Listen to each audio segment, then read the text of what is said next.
On today's show, my guest and I will talk resculpting breasts after mastectomies, daring to make a U turn in life, and just going for it. Welcome to Your Inspired Life with fitness expert, speaker, and coach, Ana Cabán. For over 20 years, Ana has been improving the health, wellness, and lives of women around the world. If you are ready to finally find the answers to your questions, move past the obstacles in front of you, and design your best life ever, you're in the right place. Here's Ana Cabán.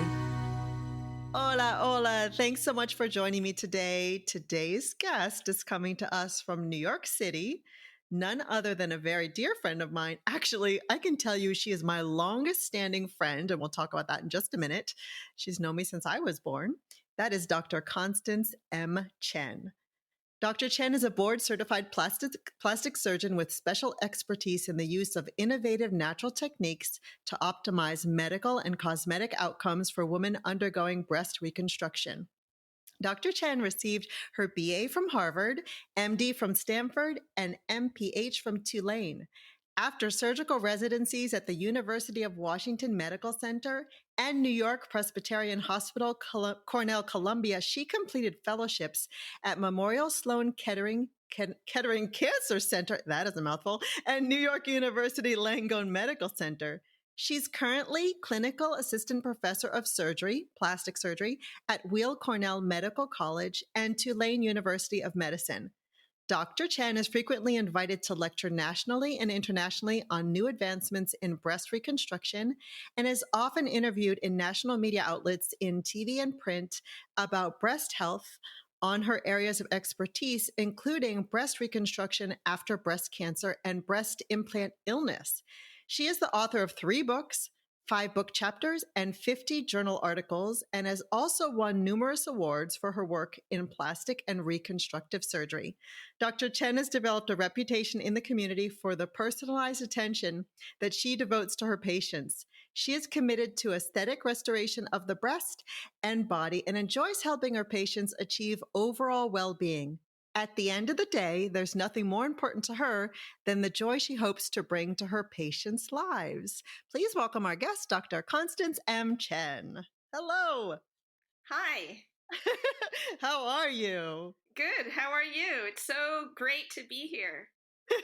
It is so great to be here. And before we hit record, we were reminiscing about our childhood. And, Dr. Chen was my neighbor in our apartment building at the presidential apartments in Amherst, Massachusetts, when I was born. Isn't that correct? Yes, that's correct. And your mom used to babysit me.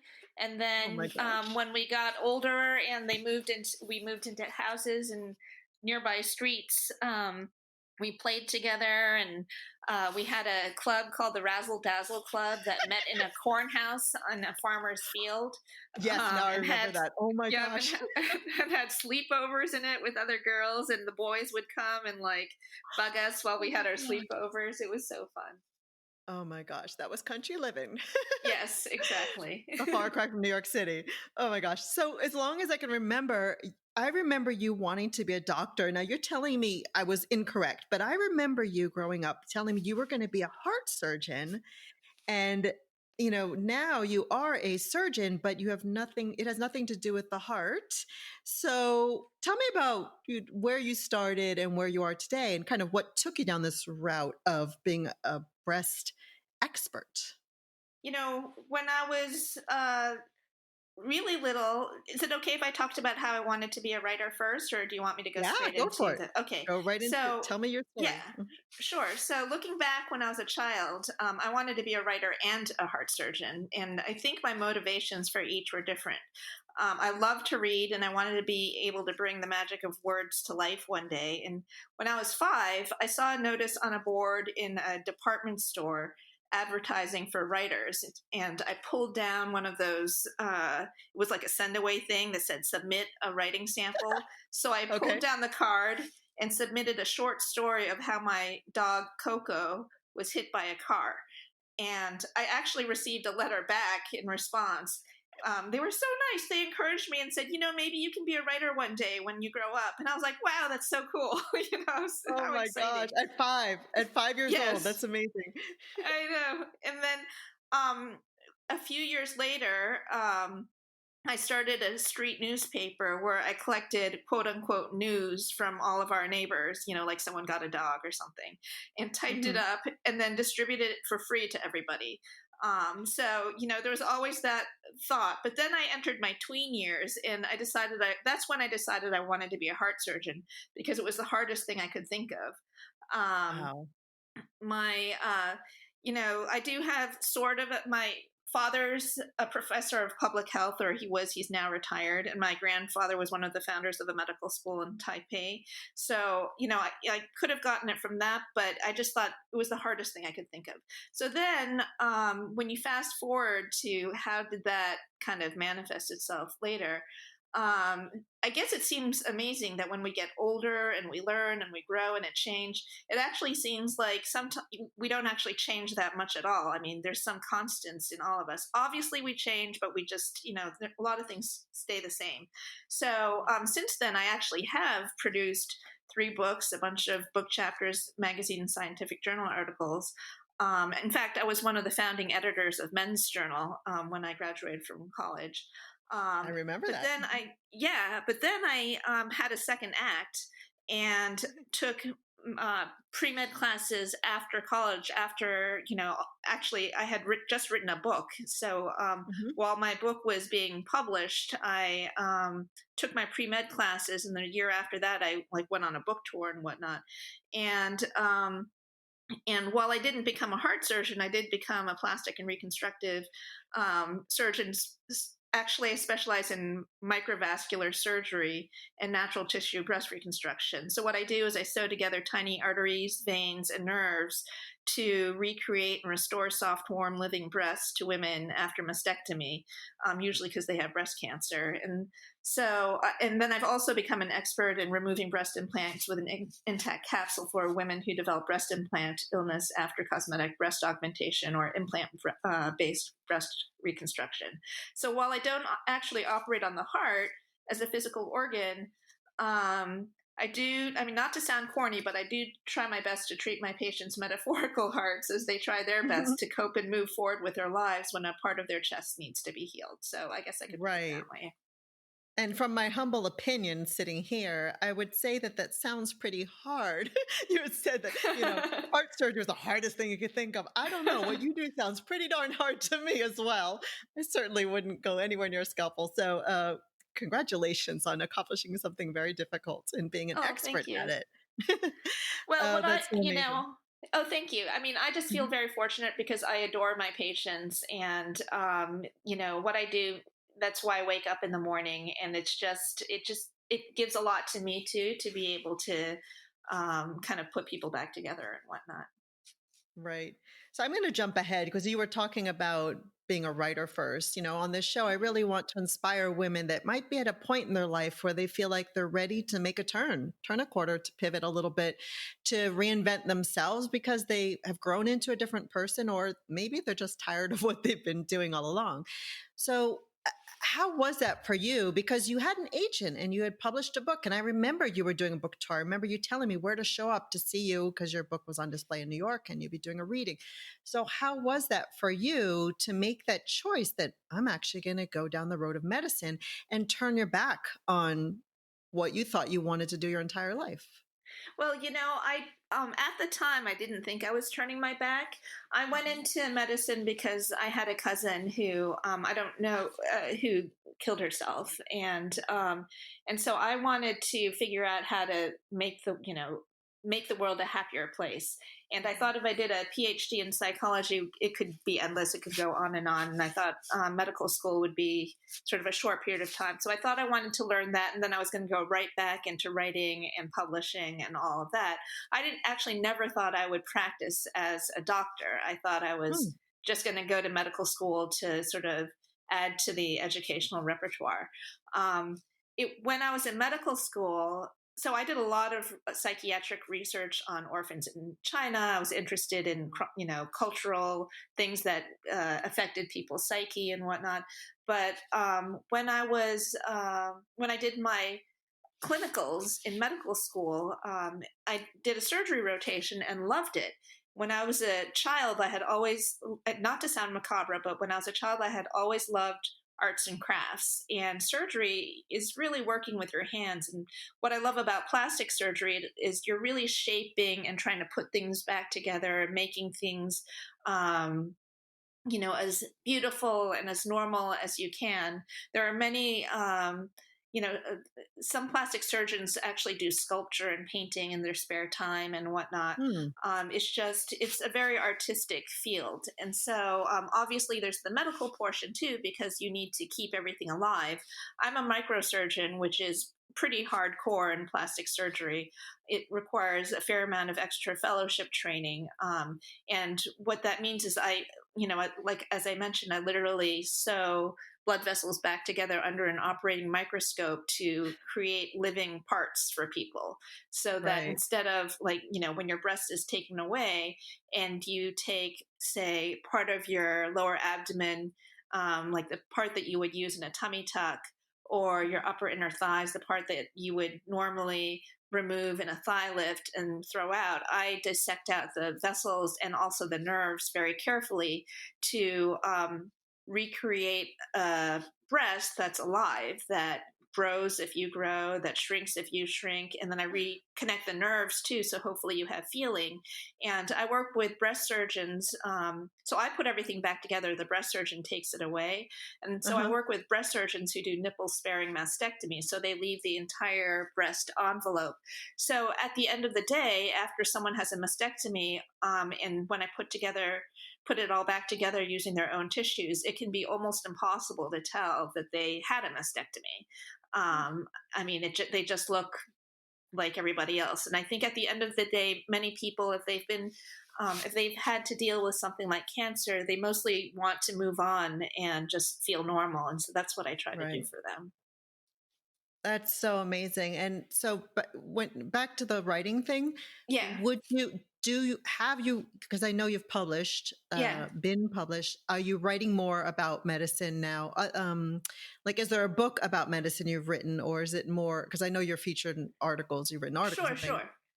sure. So I have three books. The first book was a biography of Mary Ward Dennett, who was an early birth control and sex education advocate. So she was basically someone, I guess, in women's health. That was before I went to Hmm. medical school, and that's the one I was on book tour and whatnot for.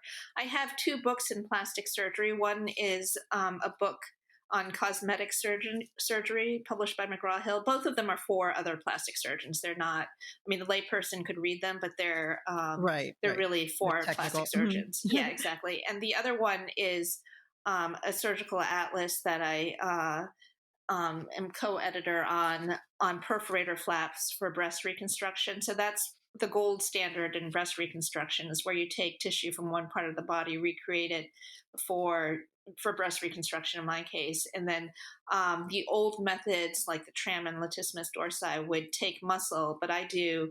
Um, I have a boutique private practice where I take just the fat and the skin and obviously dissect out the nerves and the blood vessels, and I leave the muscle alone so that it doesn't cause a donor site deficit. And the person, I mean, it truly is it's almost like having cosmetic surgery, except for, you had a mastectomy and it's covered by insurance as opposed to cosmetic surgery. So, um, Wow, that's amazing. Well, I love the fact that you say that now that you've explained it, it absolutely yeah, sounds like sculpture. It sounds artistic. It sounds creative, and you're creating something very beautiful. And I do recall years ago, I know you said you told me you blocked this out, but I yeah. do recall years ago, I know.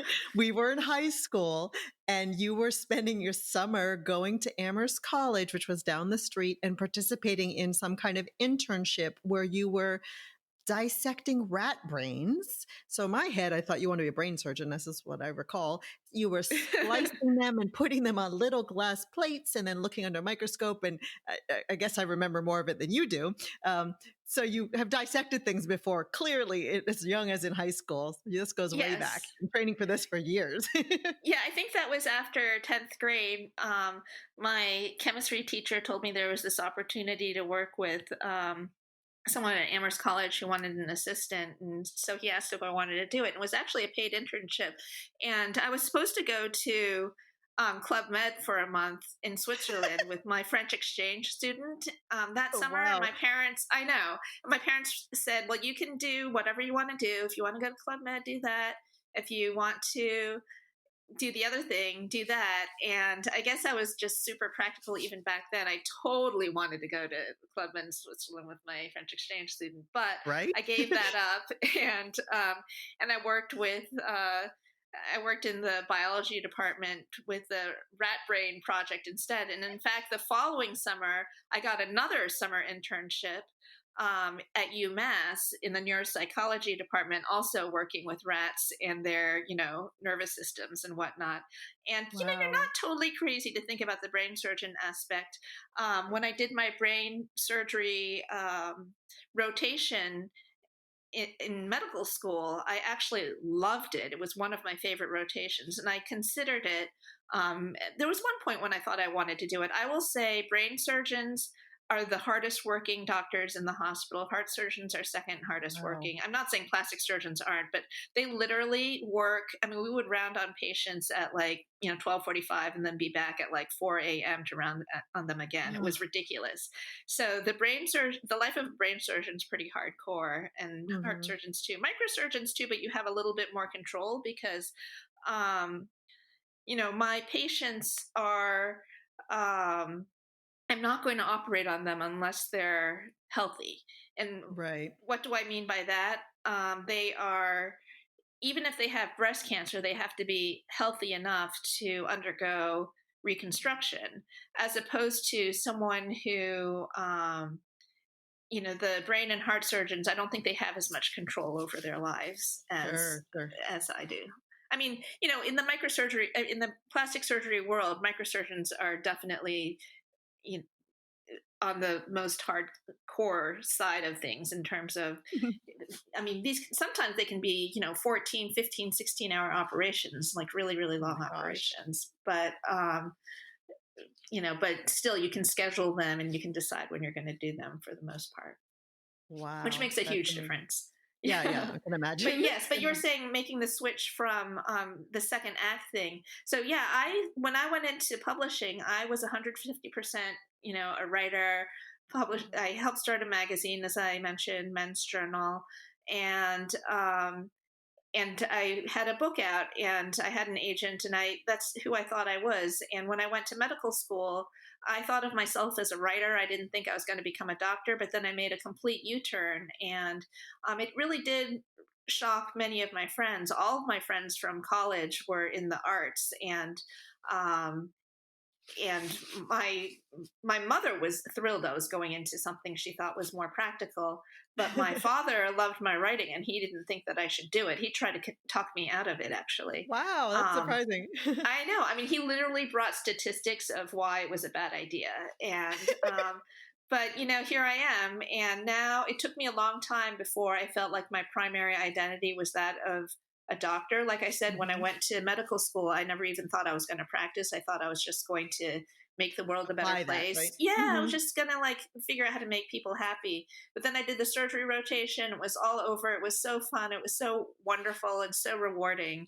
And I knew I wanted to do microsurgery and perforator flap breast reconstruction from the time I finished medical school, because I had a mentor um, who invented basically these procedures. And at the time, Oh. there was no one in the country who did them except for him. Now it's much more widespread.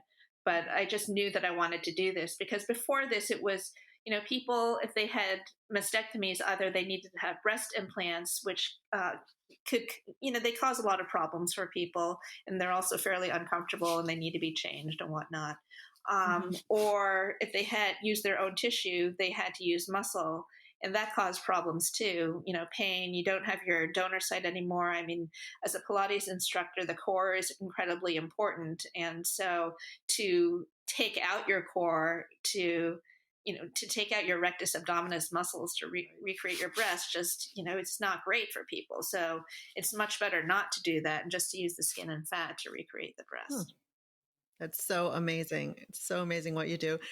So I wonder if you have any advice for either your younger self or women listening who might feel kind of stuck in wanting to transition in their life? Any inspiration you might have for them? Well, what I would say is, you know, we can think about things a lot and cogitate and whatnot, but if you just feel like you want to make a U-turn, or if you want to do something, the best thing to do is just do it, because thinking about overthinking things, I think, can make people very stuck. And if Hmm. you make a mistake, who the hell cares? I mean, you just have to move forward. You will never move forward in your life unless you take a step forward. And if you fall down, that's fine. Get back up.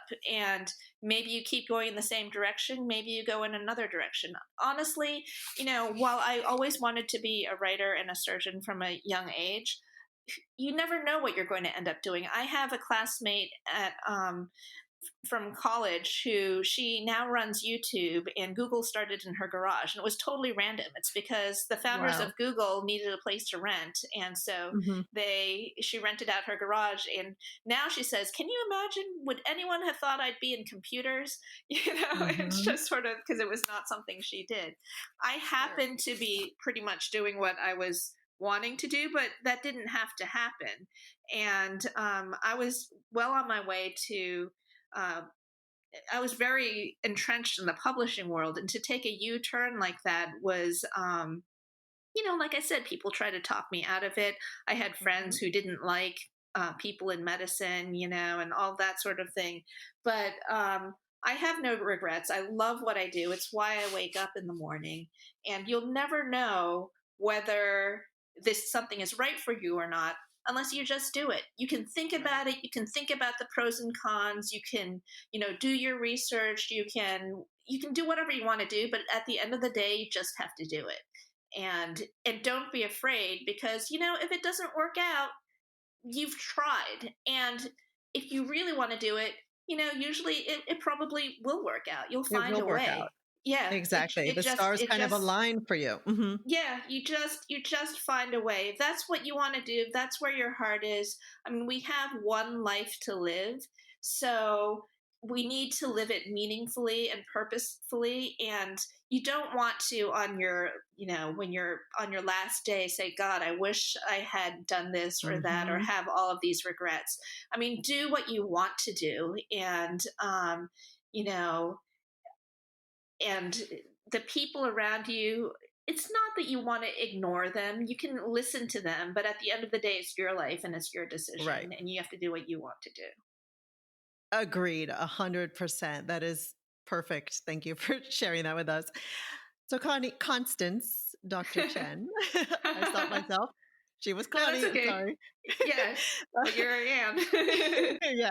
So I wanted to talk about community. For us, community has been so important. And growing up, we actually had two communities in common, I'll call them our ballet company and our faith. And now you're in a position to provide community to your clients. Would you tell us a little bit about your Bosom Buddies program and what that does for your clients? Oh, sure. So the Bosom Buddies was actually started by patients who wanted to help other patients. And so the Bosom Buddies are a group of my patients who they just guide other patients who are going through the surgical journey. So they provide support. I've had patients who visit other patients in the hospital. It's basically a buddy system. When people are trying to figure out what they want to do, I mean, I have dozens of patients who just make themselves available to ask any questions that people want, to know what it's like to go through this surgery or that surgery. What's the recovery like? What's the post-op like? What kinds of clothes do you want to wear? What is it like to deal with drains, because you have drains hanging off your body for a few weeks? It just, what does it look like? What does it feel like? Just all that sort of thing. And then we get together every so often. We either have parties. A lot of the Bosom Buddies have become really, really close friends with each other. And Hmm. it's just a support system of women who have gone through this journey, and they're eager to support other people and let them know that despite going through something that is very hard, I mean, nobody wants to get breast cancer. There is a life on the other side. And not only is there a life on the other side, there's a wonderful life on the other side that is Hmm. just, full and and full of meaning and joy and happiness.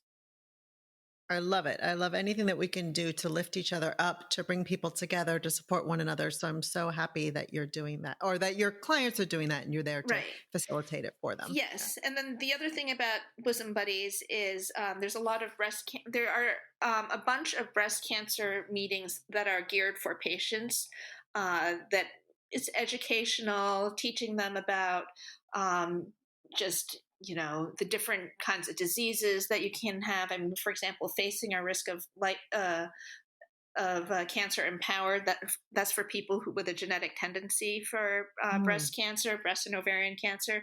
So women go to these conferences to learn more about their risks and what to do with their lives afterwards, their sexuality, their relationships with their family, all of these sorts of things. And there's another organization that I'm on the medical advisory committee for the Young Survivors Coalition, which is women under 40 who have been diagnosed with breast cancer. And again, when you're young like that, it's a very life-changing thing to be told you can die from something, or if you don't die, your parts of your body have to be removed and whatnot. So, So the Bosom Buddies go to these meetings, and they help to educate other women and to just provide support for people. And I'm so proud of them. They're so amazing. So when we go to these meetings, I recently had a fundraiser for my birthday to raise money for them, to provide scholarships for women who want to go to these meetings that are really transformational for many, many women. Because I think a lot of women feel alone when they're going through something like this, and they may be embarrassed. They don't want to feel mutilated. They don't want to feel because their bodies are changing pretty significantly. What I try to do is restore it so that, hopefully we all change as we grow older, but hopefully your self-image you still feel, whole and normal. And when you get dressed in the morning and you look in the mirror, you take a shower, you see basically something that looks normal, and that doesn't make you cry, but instead makes you smile. Oh, that's beautiful. I love it. So Dr. Chen, can you tell me where people can find you? What's the best website to be found? Oh, sure.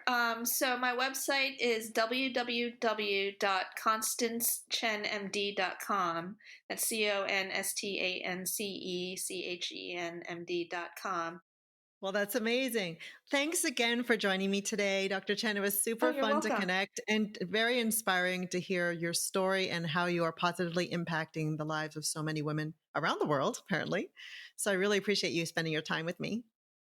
Oh, it's my pleasure.